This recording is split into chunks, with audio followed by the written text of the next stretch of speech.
嗱，呢個問題咧就係話，首先我哋會有5kg 嘅水喺20度嘅，就要將佢煲到100度啦，然後其中一半咧就再轉做蒸氣，咁之後咧就一半嘅啫。咁即係話呢度咧，其實呢個過程咧係只係得2.5kg 嘅水咧係轉做蒸氣嘅啫。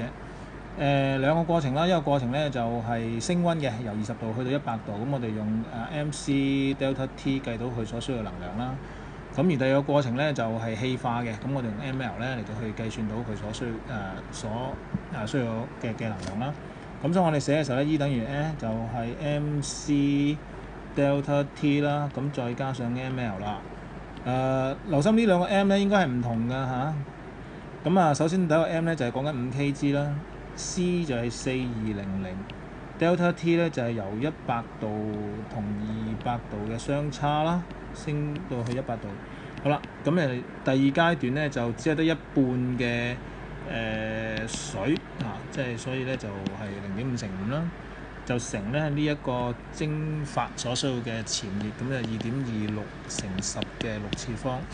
咁呢條信息咧計出嚟就37330 kJ。